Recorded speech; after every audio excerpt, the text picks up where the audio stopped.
sudah berdoa dan mengucap syukur. Amin. Amin. Dalam nama Bapa, dalam nama Putra, dan dalam Roh Kudus. Amin. Amin. Amin. Nah, benar. Ya, buat Anak-anak ini. ibu, Oke. ayo kita memuji Tuhan. Ya, kita sama-sama nyanyi ya. Hmm. Oke, mari buat kita sama-sama nyanyi. Kasihnya seperti sungai. Oke, 1, 2, 3.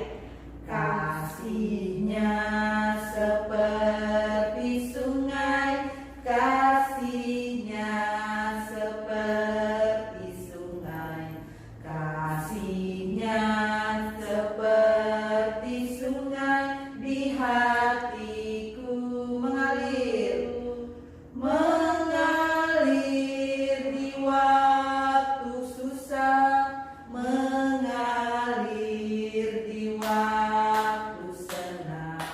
Kasihnya seperti sungai di hatiku.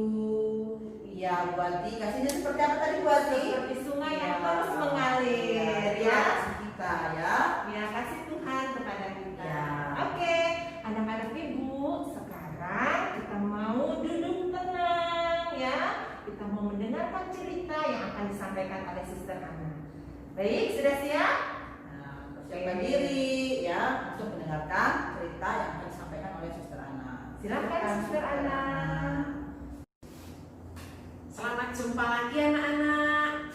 Semoga kalian tetap sehat dan tetap semangat. Hari ini Suster akan mengulang lagi cerita-cerita mengenai Tuhan Yesus yang lalu. Jadi Suster akan mencoba mengajak anak-anak untuk mengingat. Apakah masih ingat enggak cerita Suster yang lalu? Nah, gambar ini mungkin masih ingat ya. Apa yang terjadi ini?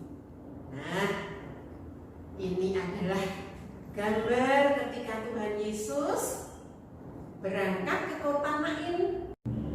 Nah, apa yang dibuat Yesus melihat ibunya yang sedih, kehilangan anak.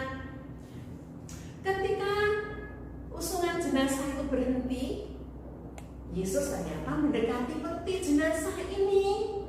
Dan apa yang dikatakan Yesus?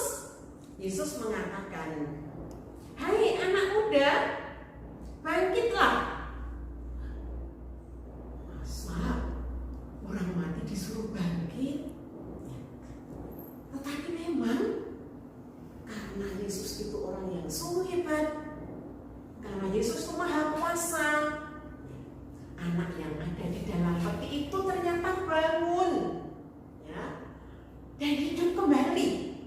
Nah, tentu saja orang-orang yang menyaksikan itu pada terkejut, pada heran, pada takut. Nah, ada orang bisa membangkitkan orang mati. Dan memang akhirnya anak itu melihat ibunya yang nangis.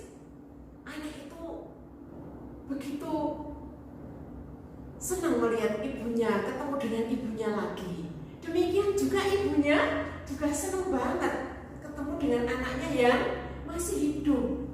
Maka mereka berpelukan, ibunya yang tadinya menangis sekarang bisa memeluk anaknya dengan kebahagiaan. Karena memang Yesus membangkitkan anak yang sudah meninggal ini. Orang-orang yang menyaksikan apa yang dibuat Yesus sungguh heran, sekaligus juga takut. Wah, Yesus itu memang orang yang sangat hebat. Takut tetapi juga kagum. Ini orang yang sungguh punya kuasa. Yesus sungguh punya kekuasaan untuk menghidupkan orang yang mati. Nah, ingat ya. Jadi ini kejadiannya di kota Nain. Oke. Nah, cerita beberapa minggu yang lalu. Kemudian juga Yesus membuat sesuatu yang tidak kalah hebatnya. Nah, waktu itu Yesus diundang dalam pesta perkawinan. Di mana? Masih ingat? Yaitu di kota Kana. Apa yang terjadi ketika Yesus menghadiri perkawinan di kota Kana?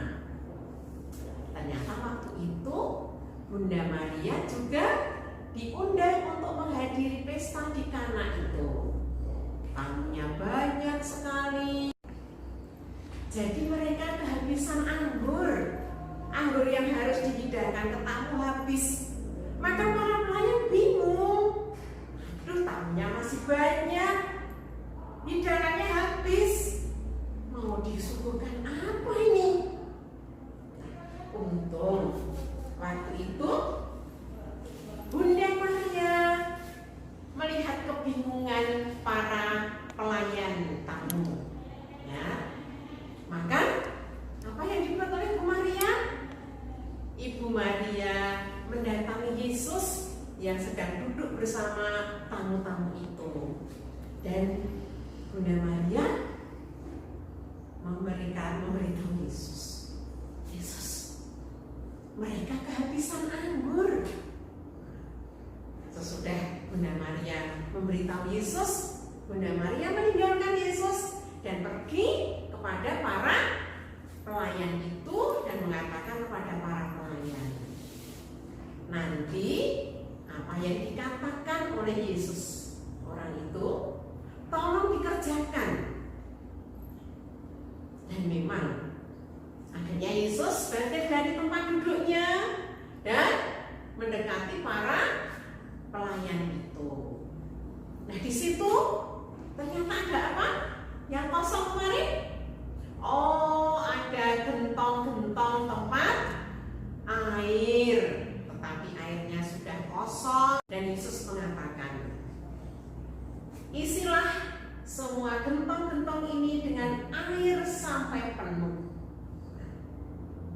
Nah, kemudian para pelayan itu beramai-ramai mengisi gentong-gentong air itu sampai penuh. Ya. Ada yang menimba, ada yang memikul air, kemudian ada yang mengisikan. Ya, coba lihat di dalam gambar ini ya. Ada yang mengisikan air, ada yang menimba, ya. Jadi akhirnya semua gentong itu penuh dengan air.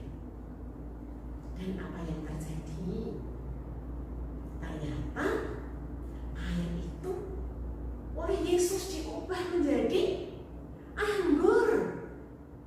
Luar biasa, ya. Dan air biasa yang ditimba di dalam sumur dimasukkan ke dalam gentong-gentong dan ternyata diubah menjadi anggur. Maka apa yang dikatakan Yesus? Ya, tolong cedok, ya, air yang tadi kau masukkan ke dalam gentong itu dan bawalah kepada pemimpin pesta. Nah, ada 6 pelayan yang mencedok air itu dan memberikan kepada pelayan pesta. Tolong dicicipi. Nah, ketika dicicipi, anggur yang enak sekali. Sementara tadi yang dikeluarkan, yang disuguhkan kepada para tamu, anggur yang kurang enak. Nah, disimpan di mana ini anggur yang enak ini? Nah, karena pemimpin pesta itu tidak tahu dari mana anggurnya, maka dia berkata begitu. Padahal anggur itu adalah anggur buatan Yesus, ya, anggur yang diubah dari air. Nah, akhirnya apa yang terjadi? Ya, tuan rumah tidak jadi mendapat malu karena ternyata tamu-tamu yang datang semua mendapat minuman.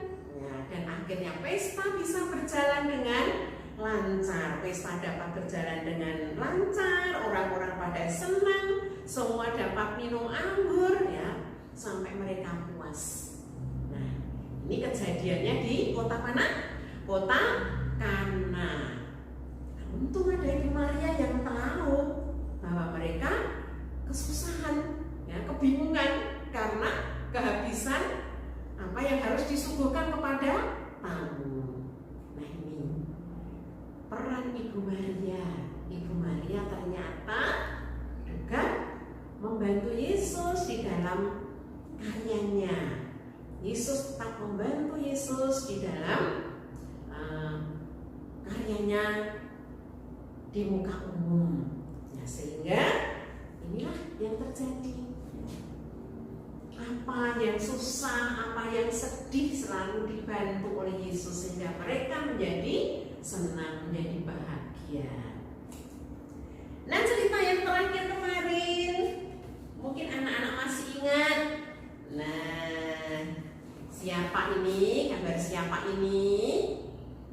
Masih ingat? Ya, ini adalah Ibu Maria yang menampakkan diri kepada Bernadette. Nah, ketika itu Bernadette sedang mencari kayu bakar dengan adik-adiknya, tetapi dia tidak berani menyeberang sungai karena Bernadette itu adalah anak yang sakit-sakitan. Nah, maka dia tinggal di seberang sungai dan terjadilah angin yang besar. Nah, ketika ada angin yang besar, Bernadette juga takut, ada apa ini? Ternyata ketika dia menoleh di sebuah gua, ada berdiri seorang ibu muda yang cantik. Nah, yang ternyata itu adalah Ibu Maria. Ibu Maria menampakkan diri tidak hanya satu kali kepada Bernadette, tetapi berulang kali. Kurang lebih ada 17 kali penampakannya. Dan memang akhirnya tempat itu di mana yang di negara Perancis yang namanya Lourdes itu menjadi tempat ziarah. Disitulah Bunda Maria menampakkan diri kepada Bernadette. Nah, oleh karena itu kenapa pada bulan Oktober ini suster juga mengingatkan ya, anak-anak juga memberi penghormatan kepada Bunda Maria. Nah, ini karena bulan Oktober, maka suster ceritakan asal usulnya kok ada gua di sekolah tuh, dari mana ceritanya, karena itu merupakan tiruan supaya anak-anak diingatkan lagi bahwa Bunda Maria selalu menolong kita anak-anaknya. Meskipun Ibu Maria sudah ada di surga, tetapi dia tetap memperhatikan kita anak-anaknya yang ada di dunia ini. Maka untuk memberikan penghormatan ya, di sekolah kita pun juga dibuatkan Bunda Maria. Nah, di situ anak-anak bisa diingatkan kembali, oh ternyata Bunda Maria selalu menolong siapapun yang mendapat kesulitan, tidak meninggalkan kita. Nah, demikian ya anak-anak, cerita 3 kali berturut-turut ya. Jadi yang pertama, Yesus membangkitkan anak muda di kota Nain. Cerita yang kedua, Yesus mengubah air menjadi anggur di kota Kana. Cerita yang ketiga, Bunda Maria menampakkan diri di Gua Lourdes kepada Bernadette. Nah, semoga cerita-cerita yang disampaikan suster ini tetap diingat dan kita bisa meneladan apa yang dibuat Yesus, sehingga kita pun juga menjadi pengikut Yesus, menjadi anak-anak Yesus yang juga setia kepadanya. Sampai di sini dulu ya. Nanti minggu depan kita lanjutkan dengan cerita yang lain. Selamat belajar. Tuhan memberkati. Ya, baik anak-anakku yang di rumah, kita tadi sudah mendengarkan cerita dari firman Tuhan yang telah disampaikan oleh Suster Ana. Nah, sekarang kita tiba saatnya untuk berdoa penutup ya. Sekarang kita siapkan hati, kita hening sejenak, ya, kita akan bersyukur dan berterima kasih kepada Tuhan. Baik, sama-sama kita berdoa di pasangannya ya.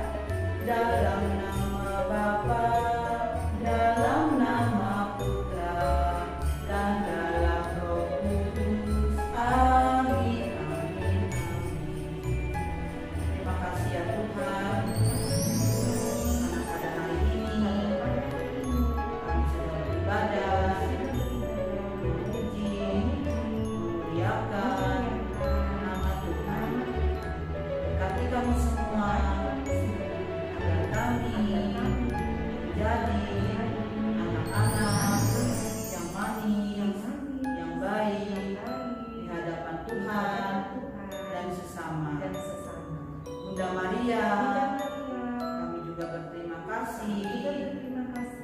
segala doa permohonan kami yang telah kita sampaikan kepada Tuhan.